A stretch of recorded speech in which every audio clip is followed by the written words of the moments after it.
can see, I have a beautiful guest here today. I'm pretty excited because we're going to be talking a lot about home ownership in Canada. If you're new on this channel, my name is Bisola Wisqueen. I create content on finance and travel because I love to travel. My mission is to empower my followers to make the most out of their finances so that they can live their best lives. And as you can see, I brought a beautiful guest here, Leila, who is going to be telling us everything about buying a property in Canada, especially for immigrants, buying your first home. What is it like? What do you need to do? What do you need to prepare for? So let me introduce you properly. Leila specializes in smart mortgages strategies to help first-time home buyers and investors save thousands of dollars on their mortgage. Our passion lies in helping clients not only secure the best mortgage option out there, but to also build long-term wealth through strategic financial planning. So welcome on board. Yeah, you can unmute yourself. Thank you so much, Bisola. Wow, what a great introduction. Good morning, everyone. Thank you for joining us. Probably afternoon for some people. Good afternoon, good morning, good evening, depending on wherever you're Wherever you're coming joining. across this video. So it's so nice to be here it's still morning where I am, so Saturday morning. I'm glad to be here. So thank you, Bisola, for having me here today. Welcome on board. So I wanted us to chop it up. You know, you and I were having a private conversation about buying a property in Canada, and you were telling me so much where I learned from you. And I didn't want all that knowledge to just be with me. I wanted to also share with my audience and my community. And the first thing, before we start getting into all the conversation and the tea, why do you think like home ownership in Canada is very important? Why do you think people should even consider it in the first place? For me, I know why. For me, because I want money. How about for you? Homeownership is very important here in Canada. It's a great wealth building tool. It's a great way for you to access equity. So let me just break it down. I don't want to get into the legal terminologies this early morning. It's too early. But say you buy a property today, you bought it at 300,000, and over time it has now appreciated to 500,000. And you want to start a business, for example, you want to do some renovations. Now you have about 200,000 equity. So 500,000, which is the new value today, minus 300,000, which is the mortgage balance on that property. So you have 200,000 equity on that property. You can tap into that equity and go and do whatever you want to do with that fund. So it could be you want to send your child to school, you want to pay for their tuition, or you want to start a business, or you want to do renovations. So no other investment can give you that kind of leverage, right? So I always advise people, try and get into the market. If you're living in core GTA, for example, and you can't afford core GTA, you can move to the outskirts, right? Just find a good property, start there. It could be a starter home, and then you can grow from there. Do you think there's like a right time? Because I know you said you can buy outside of the GTA, start at home and all that. Do you think there is like a right time for you to start to buy a property as maybe a newcomer in Canada?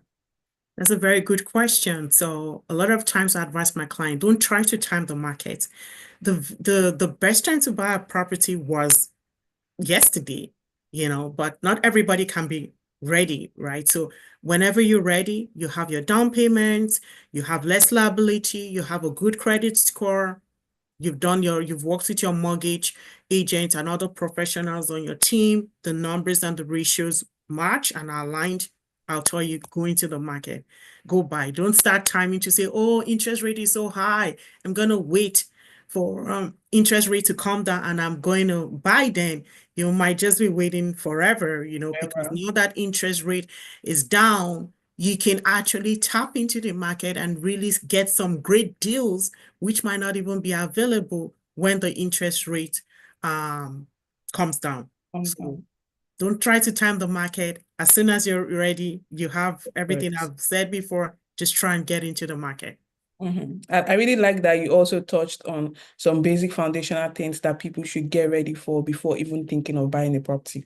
One, making sure you have a good credit score, you have your down payment, you shop around for different mortgages, and like you also make sure that you have enough savings so that you're not maxing out all of your down payments. So I did like that you mentioned that because some people just feel like, hey, I just got into Canada now, and because they said the right time to buy a property is yesterday, tomorrow I'm going to go to the bank to go and start seeing if I can buy a property. Some people Mhm. don't give themselves time. They don't even know what they need to make sure they have ready Yes. before even thinking of buying a property. Are there anything else you feel like people need to bear in mind or prepare for before considering even looking into the market? So affordability. So what I do for a lot of my clients, I do like a budget, So if, for example, you're renting and say your rent, like here in Toronto, like, you know how rents can be so expensive, Okay, crazy. 2,200, 25, depending on what you're looking, like what you want. I want you to factor in those costs, right? So those costs are going to be very different from when you purchase a home because when you're purchasing a home, other costs is not just the mortgage payment you're going to be looking at. If you decide to buy, for example, a townhouse, right, you'll be responsible for clearing the snow, you'll be responsible for clearing the lawn, there's property tax. Now you're responsible for all the utilities, heating, electricity, maybe where you were renting before, you were paying a percentage towards the utilities or you were responsible for 100%, but now you have your home, you're not responsible for everything. So there's property tax, there's mortgage payments, there's insurance, home insurance that you have to factor in. All those things add up. So you need to be sure that it's not just the funds for the down payments. Oh, they said as long as I can get 7%, 8%, I want to buy a 500,000 home. Oh, yes, I have 60,000. Another thing I see people do, they would have the down payment, they won't factor in the closing cost.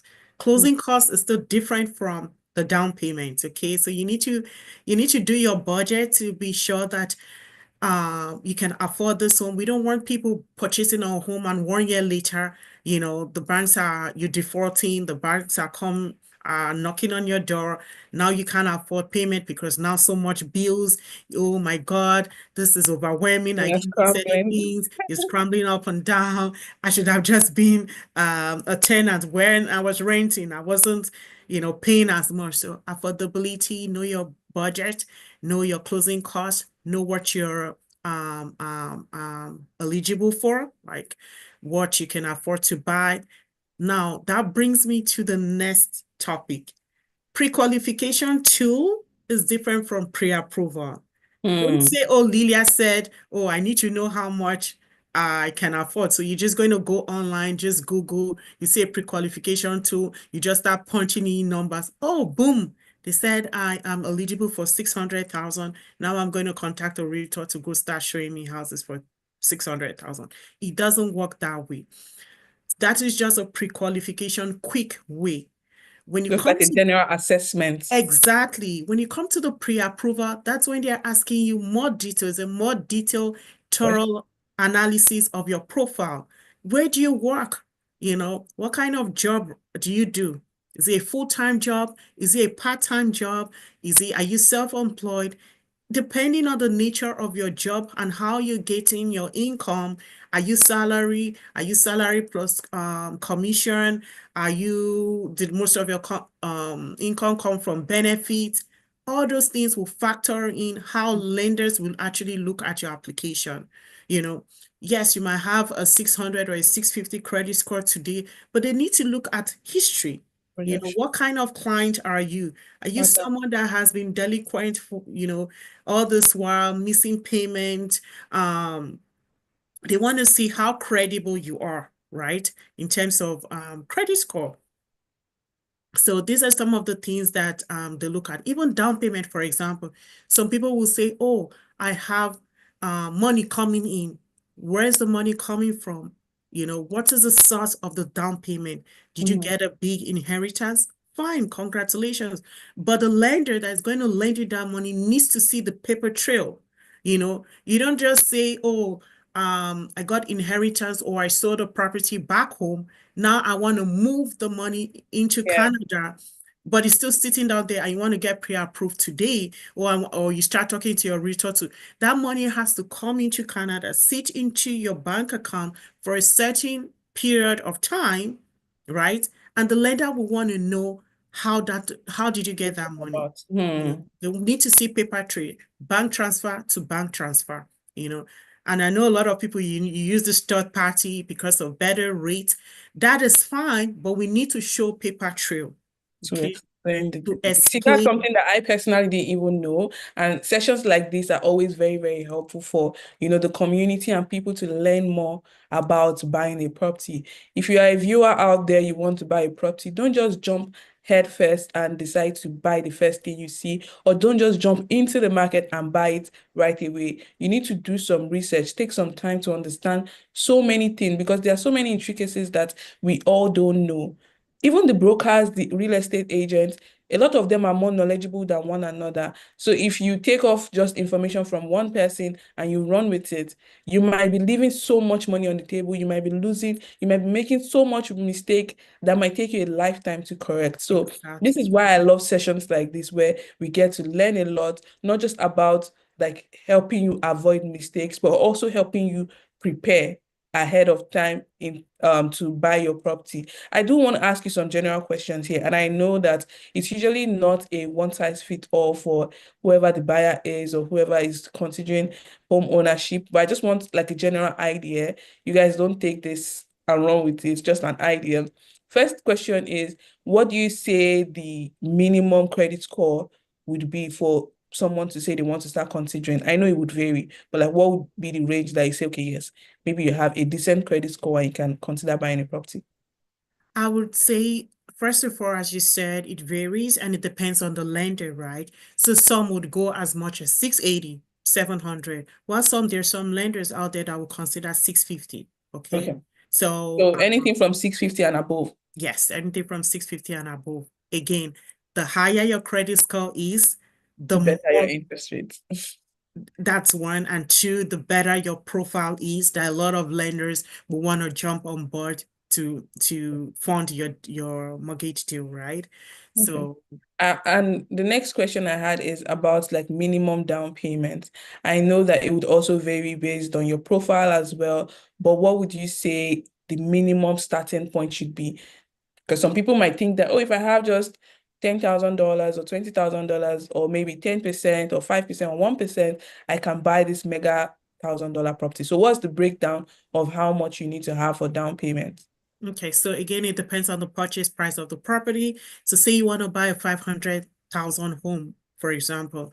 For that, we would say the minimum is 5%, right? So that's the amount that you should be looking at. Again, it depends, right? So that's down payment that we're talking about is just down payment. It doesn't factor in closing costs. So don't quote me and say, oh, Lilia said Just like, blah, blah, blah. Now, we might look at your profile and say, okay, in addition to 5%, it could range to 7%, but that's just a minimal small increase from the 5%, right?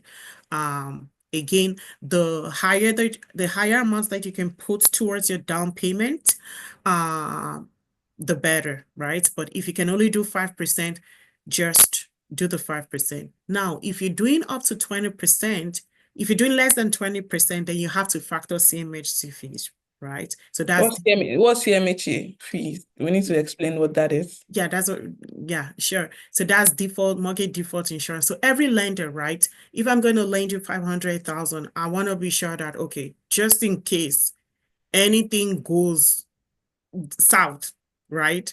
I need to get my money back, right? Okay.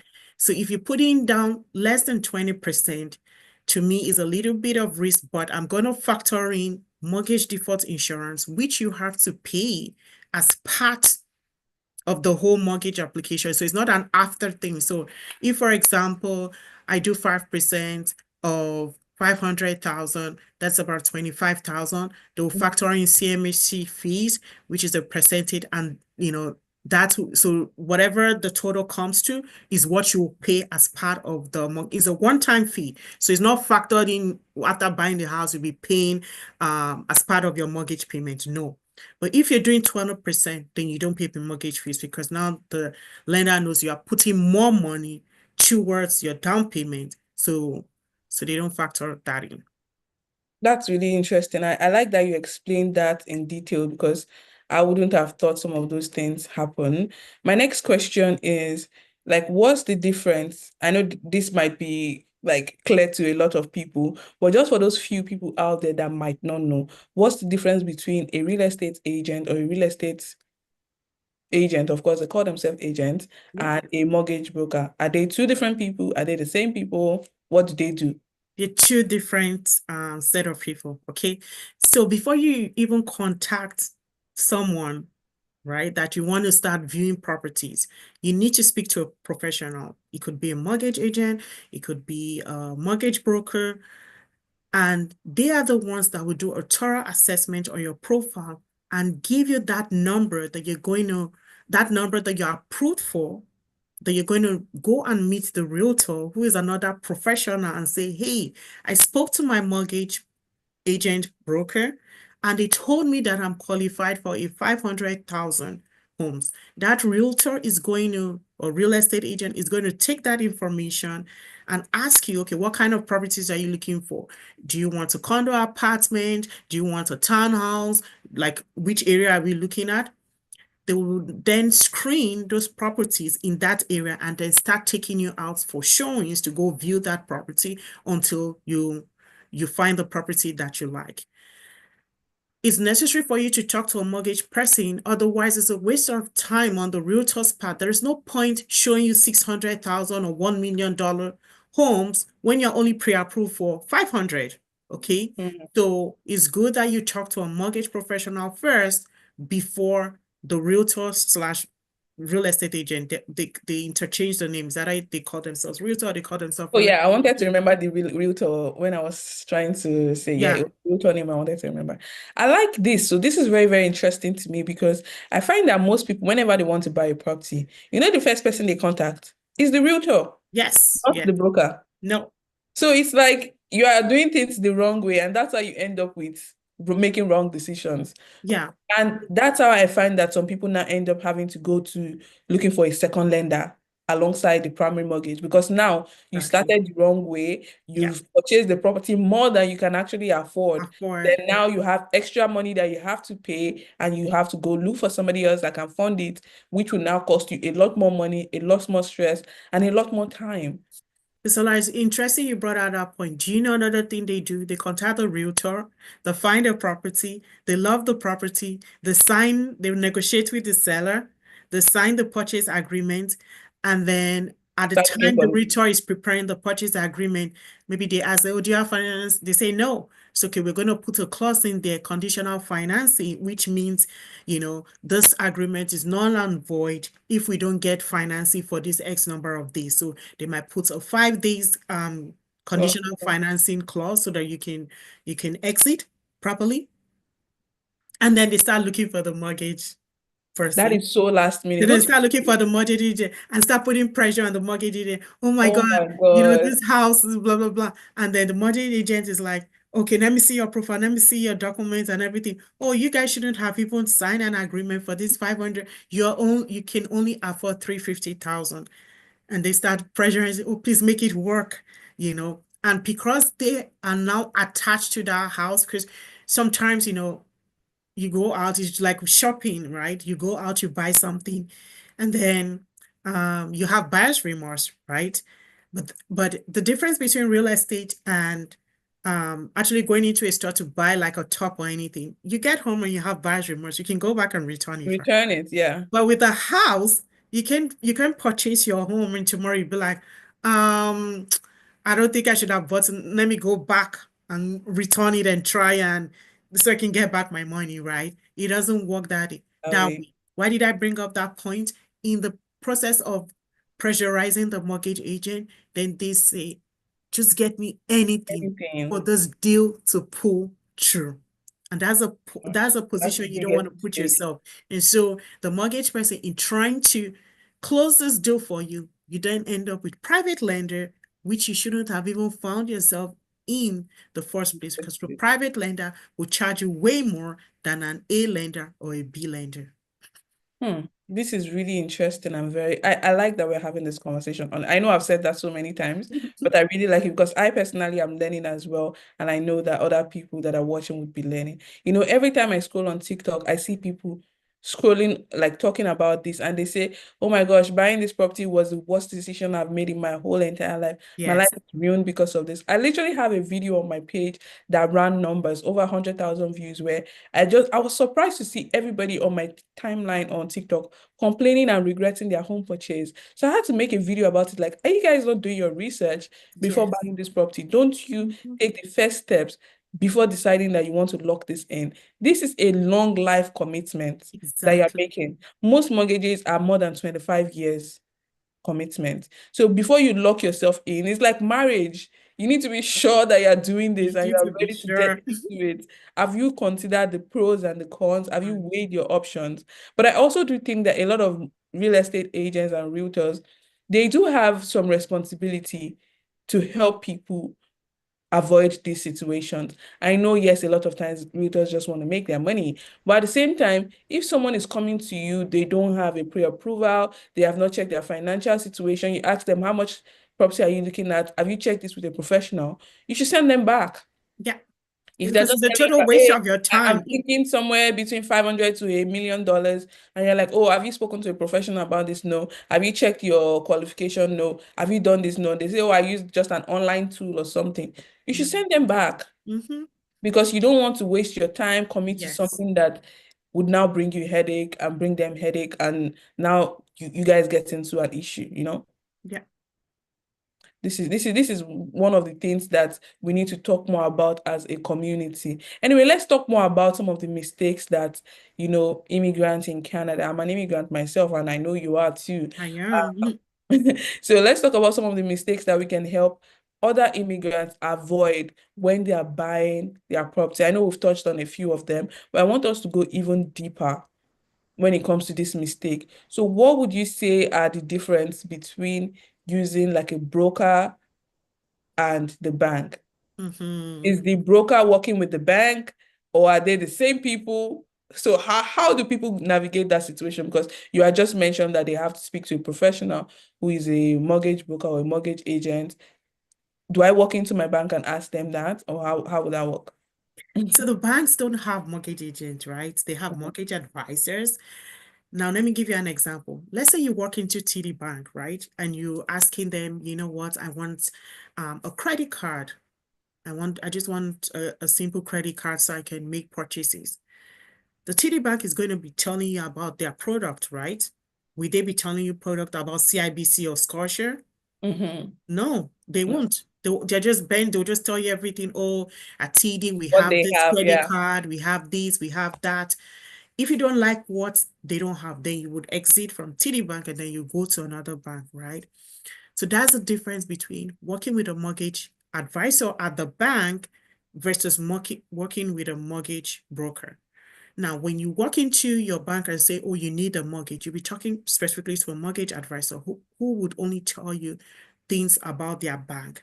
When you're working with a mortgage agent broker, they have access to a lot of lenders, more lenders than the bank, than a traditional bank.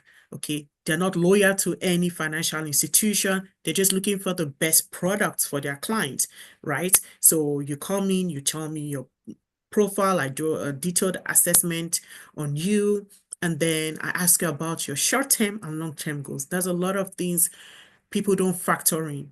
I can be buying this property now, but then 6 months or 1 year down the line, I'm thinking of getting married, I'm thinking of having kids, I'm thinking of a business. So we need to understand those short-term, long-term goals so that we can structure it into the mortgage so that in case you have to tap into funds 6 months, 1 month, 2 years down the line, we are not doing another pre-qualification to get you another loan, right? We've Mm. already factored it and structured your mortgage differently, right? So those are all the things the mortgage broker will be looking at. So We are not loyal to any financial institutions to say, oh, it must be TD Bank. We look at your profile. Depending on your profile, we already know the lenders that we need to assess that will give us a positive decision on your application, right? You don't need to pay us any dime. We don't you don't, it's not that, oh, if I walk into the bank, the mortgage advisor, I don't need to pay. You don't pay us anything,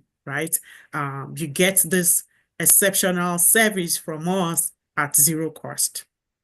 This is really good. Yeah. So, in layman understanding, if you go to the mortgage advisor in the bank, they are selling you their bank product. Yeah. However, a mortgage agent is just shopping around. It's like your personal shopper that is going into the market to help you get the best rate based on your profile.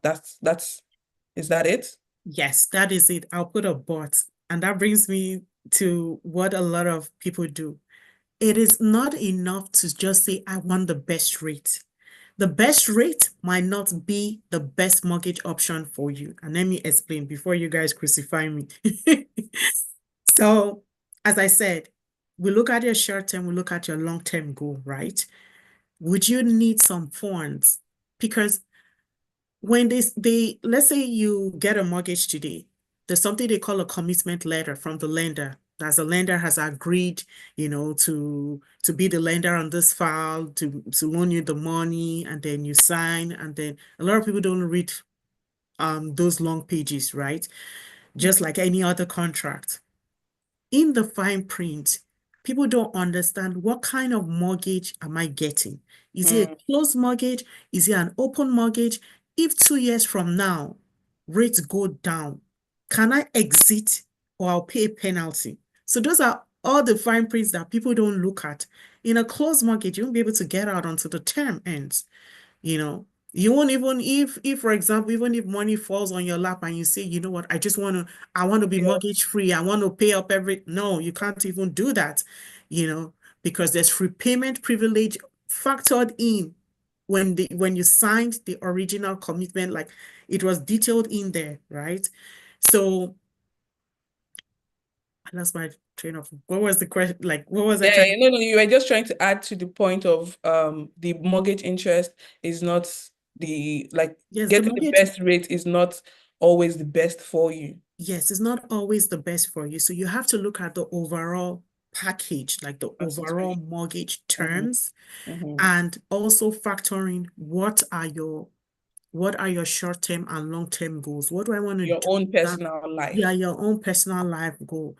I'm a salaried earner, for example. I only do 9 to 5, for example. I earn 60,000. I've been with this company. I don't think I'm gonna move from this company because it gives me stability. I don't have any other extra income. For example, I'm single. I'm not married yet, but 1 year or 1.5, like I'm considering a business and I would definitely need a loan, you Mhm. know.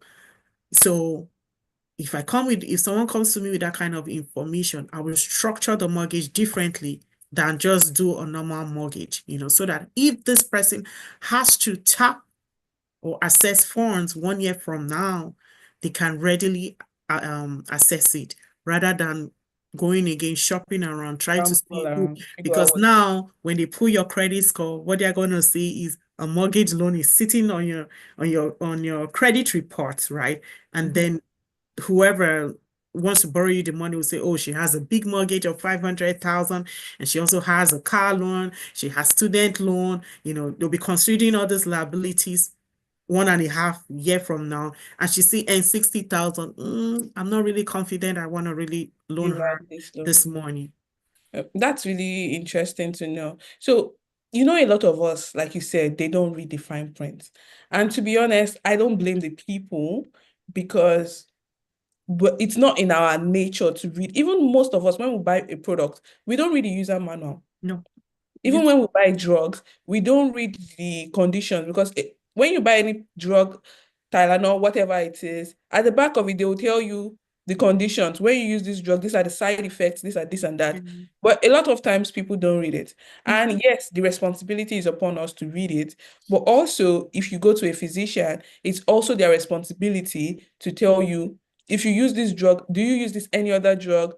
okay, this would be a side effect affecting that drug. So maybe you need to stop that one before you start taking this one. Or they'll tell you the side effects that, okay, when you use this drug, you might feel a little dizzy or something like that. And I feel like the mortgage agent is also in the position where, since they are the intermediary between you and the bank that you're getting the loan from, they should also have some responsibility in helping you understand the fine print that most of us might not read.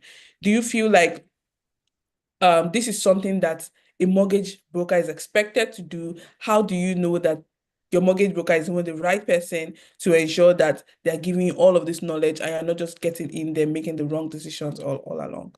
Yeah, you're correct. The mortgage agent is the best person to explain this to them because after all, this is someone that is coming to purchase a home. They're not used to all those mortgage terms, terminology. And that's why you are the professional, right? So what I do for my client, I don't just send them the commitment letter. I actually book a session with them, we review, and they have opportunity to ask questions. And then they're given an opportunity to say, okay, now that we've had this session, you take the document, read it. If you have any other question, you can contact me and I'll re-explain anything and provide clarity on what you don't understand. So yes, I agree with you. The mortgage person should be taking out time to explain all these terminologies on, that is part of the commitment letter before the client actually signs, because this is a lifelong decision. Somebody's entrusting, I don't want to say life, but It's this still is their really life a big in a way decision because for their them. money, Yes. 25 Yes. years or 30 years of commitment, that's a lot. Yes. So this is a big decision of financial decision for them, and that's why they contacted you in the first place. To the second question that you asked, how will they know that, oh, my mortgage agent is going to explain all those things? Because the commitment letter only comes at the end. You won't know from the beginning, right? You can, when you're talking to your mortgage agent, you can just ask them, so what's your process like at the very beginning, right?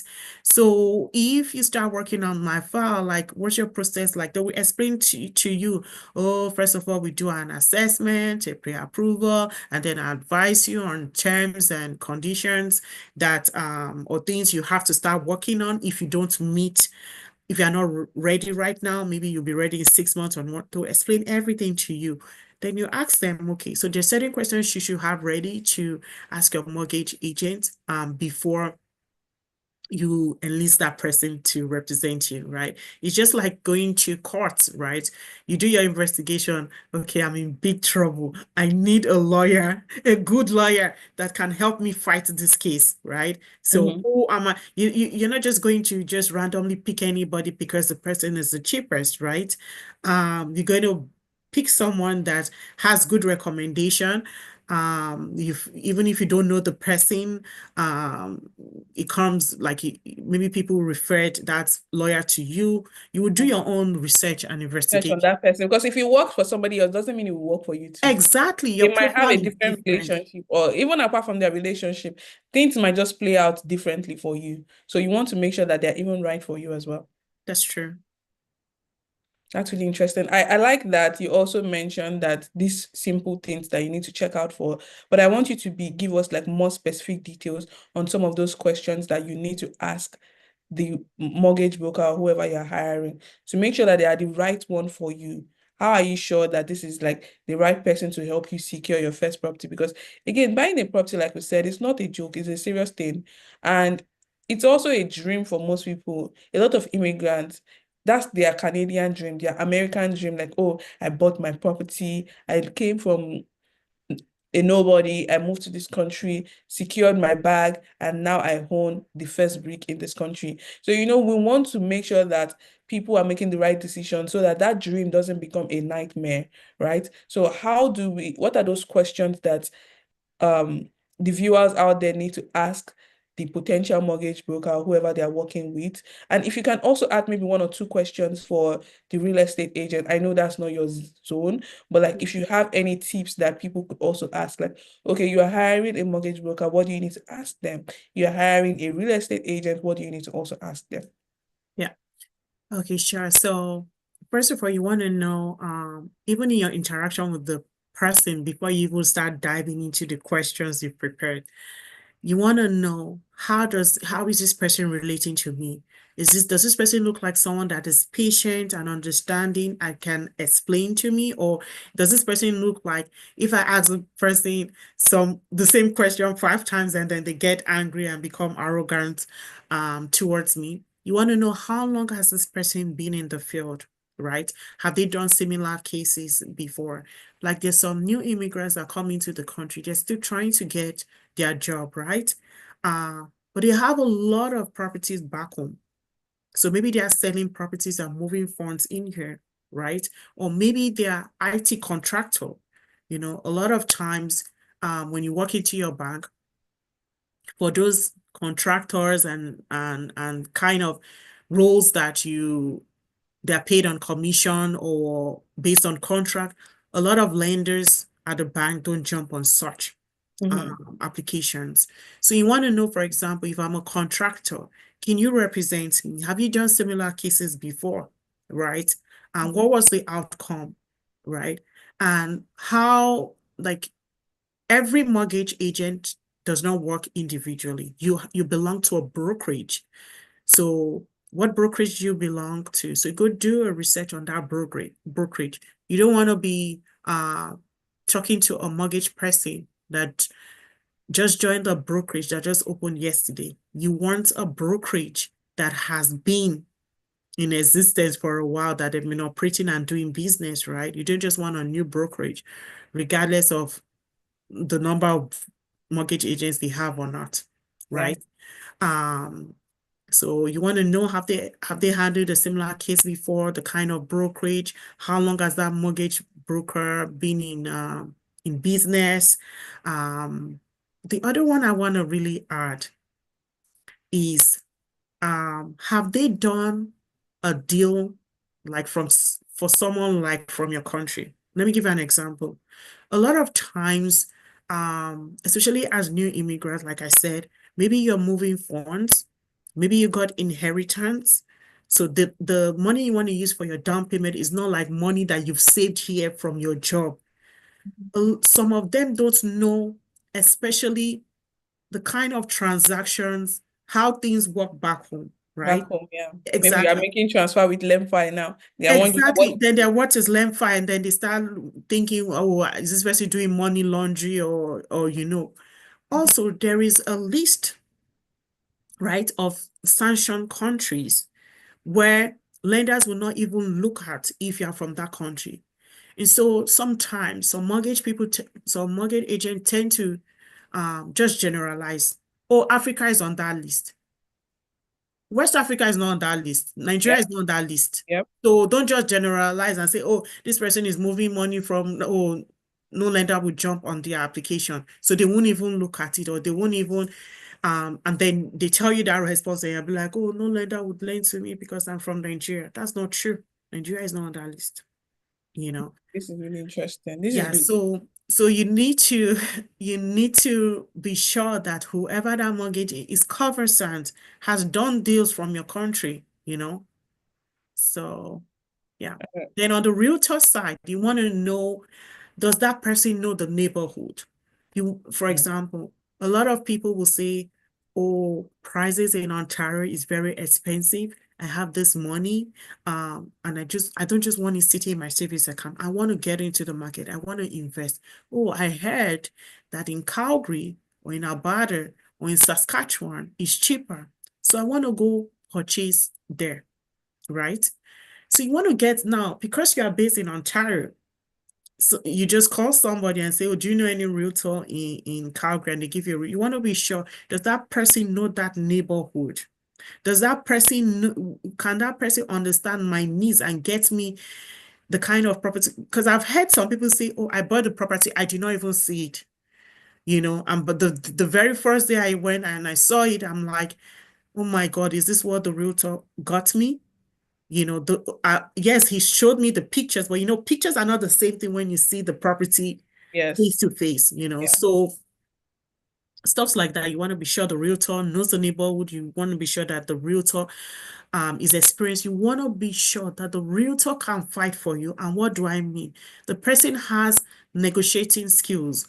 When they list a property for 800,000 I am not just looking as a realtor. I'm not just looking for my own best interest and say, oh, 800,000. You told me you have the down payment. I will just, at least let's negotiate. Let's not just, Take what if these you, people are giving us as face value. exactly, then, for example, is the person putting the right clause in the purchase sale agreement that can protect me? Mm. You know, if, for example, I want to back out from this deal due to financing, are you going to give me a tough time as a realtor just because you're looking at and you've calculated the commission that you're going to make on this deal? Or are you actually looking out for my own best interest to say, yeah, you know, because me that I'm going to search in the market, I don't know. I don't really know how I property. don't know what is going on. I don't know what the value of houses are there. You I are the might just go realtor, you there are and the say, one that oh, should this is tell a me. beautiful house. It has swimming pool, this and that, but it might not be a modern home. It might have lots of I might have to Innovation. spend a lot of money in renovation, you know. So are you watching out for me, or is just, oh, I ask your opinion. What do you think about it? Oh, it's great, it's great, it's very good.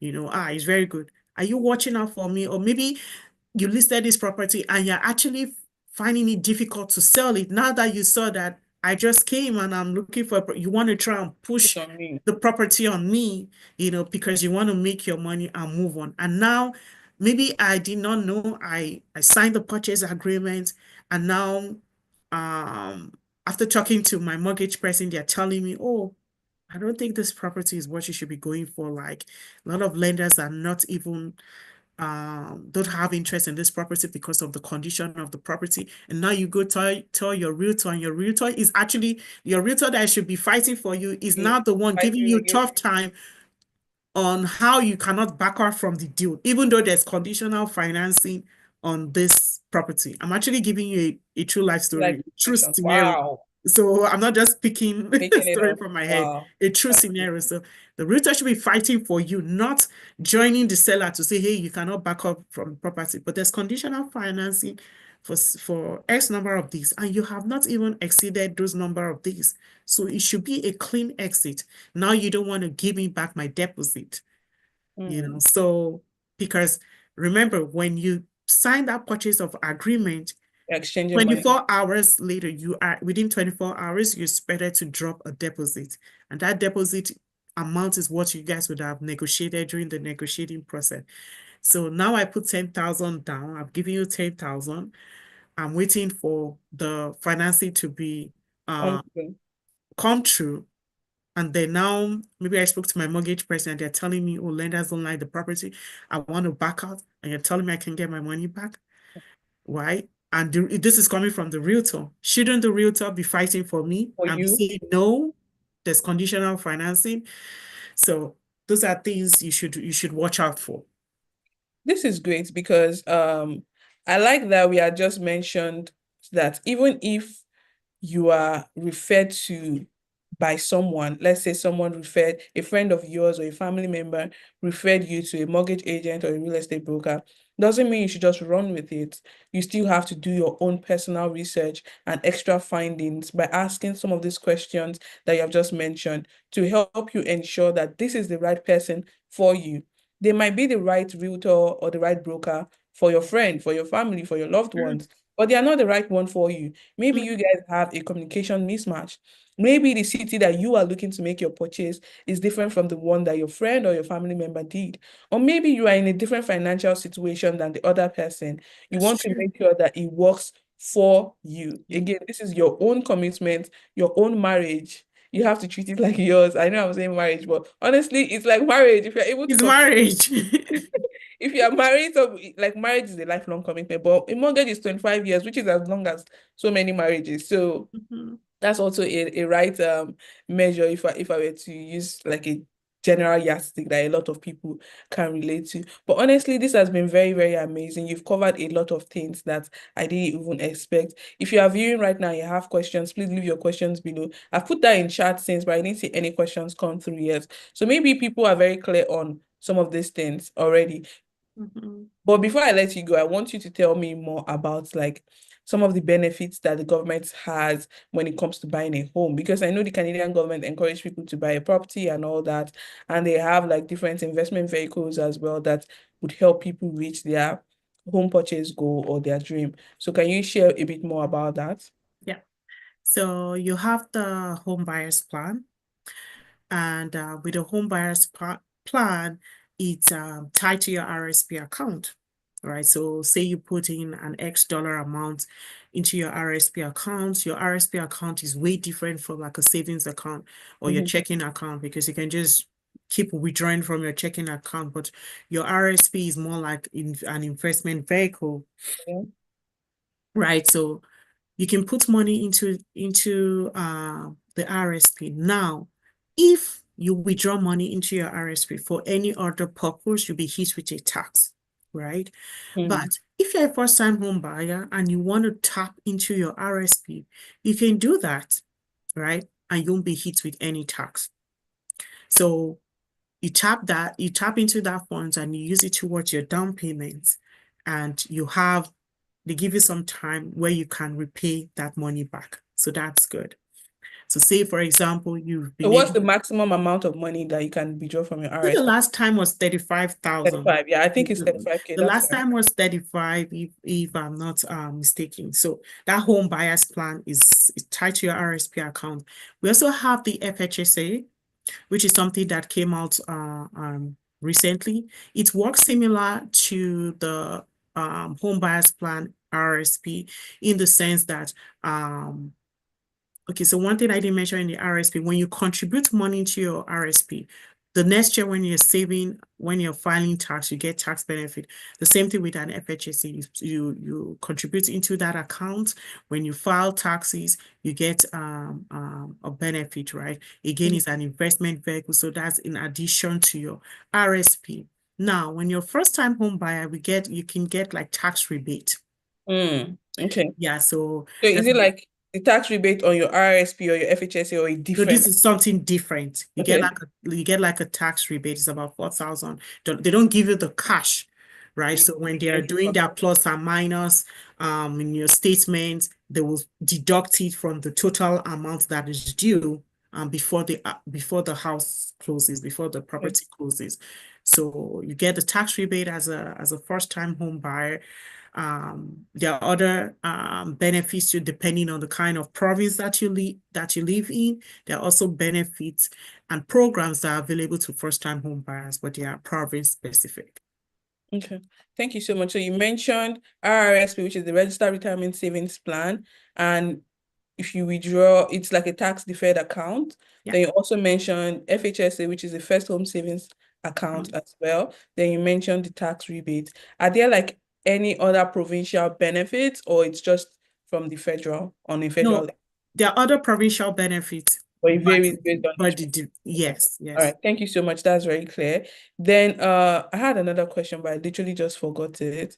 Um okay, yes, about closing costs. So when it comes to closing costs, this is my last and final question. How much do you think we should prepare or a home buyer should prepare when it comes to closing costs? Because I know this is different from the down payment, and a lot of times people get on with trying to buy a home, use all the money that they have for down payments, only to get to the point where they need to close and they don't have any more money left. So I would say anything between 0.5 to 1% of the purchase price, right? So say I want to buy a property, I said 50,000. I wish. Say I want to buy a property that is 500,000. So I will calculate about 1% of that, right? I'm factoring. So this is what will cover my lawyer's cost. This is what will cover any form of last minute expenses, right? Now, for example, you know how I said everybody's profile is different, right? So there are times, while I don't want to speak ill of private mortgages, there are times where there's no other option. It's private mortgage that we have to go for, right? You have to factor in that when we get to that, private mortgage is different from if you're getting a mortgage from a bank or any alternative lender, right? They will definitely do appraisal on the house. right? To see, okay, before I loan you this money, I don't What's just want to go by the purchase price that I'm price? seeing on this listing.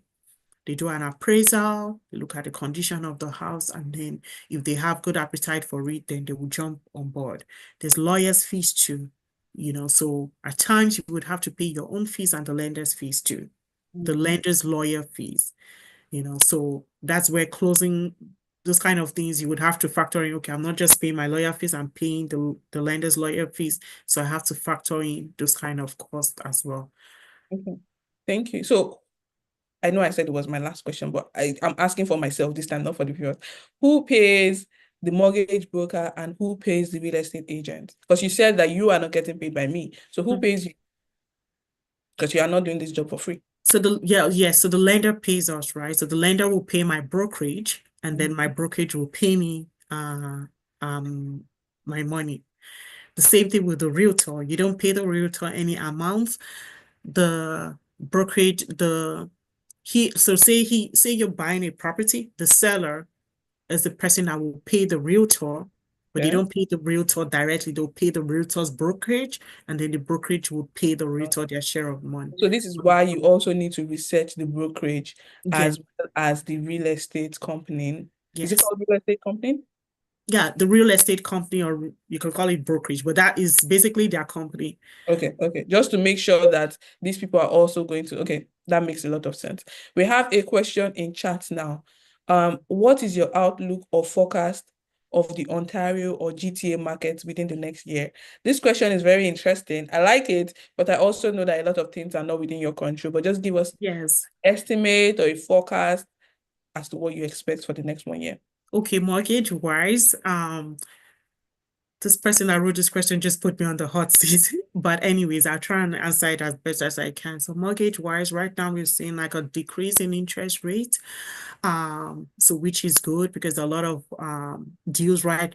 Like if you can settle, there are a lot of deals going on. We expect to see by spring, um, prices go up in properties. And so even if you find a good or decent mortgage rate at that time, it's not something that if somebody was holding and saying, oh, let me just wait to spring and see what would happen, you might not find those great deals right now. Okay. Mm. Yeah. Okay. Thank you so much for explaining. I don't have any more questions, and I don't see any more question in chat. So thank you so much for committing your Thank you Saturday so morning, much. Saturday, and you have to spend time with your family. You have to do all the fun things. The person that asked that question is actually laughing in chat. You're very funny. But yeah, Is she that's about laughing at me? no, the person is laughing like because she said he put you on the hot seat, right? Oh, okay, That's okay, it. That okay. was funny. It was funny to me too. Okay, But okay. yeah, thank you so much for spending your Saturday with me, for committing an hour to, educate the Thank you so community much. on making better and smarter financial decisions and avoiding those rookie mistakes that first-time home buyers would make. So thank you so much. I sincerely appreciate it. And friends, we're going to be ending this live stream now. Thank you so much for watching. You can still watch the replay. If you have questions anytime, leave them below. I also have the link to Lila's website, her contact as well. You can reach out directly to her if you have any questions. If you have any questions as well, you can comment in this video and she will be there to respond, but you can also contact her directly. She's a mortgage broker. Do you want to tell us what you do? Oh, yeah, sure. So I'm a mortgage agent with Pineapple Financial. So Pineapple Financial is the name of my brokerage. So you can look it up after this YouTube session. So I help first-time home buyers and investors who want to either purchase their first home or they want to buy investment properties. And when I'm helping my clients, I'm not just looking at any type of mortgage. I'm actually utilizing smart mortgage strategies, to structure their mortgage deals so that it can protect them for both short-term and their long-term goals. I'm also the co-founder of GetHomeMortgage, which is a platform, that brings all professionals together that's involved in the real estate transaction. Okay. That sounds fantastic. Your contact details is in the description. And Yes. I know I also added the name of your brokerage as well, Pineapple Financials, and your company name. Everything all together is in the description. So if any one of you want to reach out to her, our details are right there. You can always let her know you came from Bisola and she's going to give you the best deal. Make Yeah, sure you give my followers the best deal. Okay. This for is a promise. sure, for sure. Thank you All so right. much, Busola. Thank you Have a so great much day. for watching, friends. Have a good day. Bye bye. Yeah. Bye. Okay, the live stream is ended. I wanted to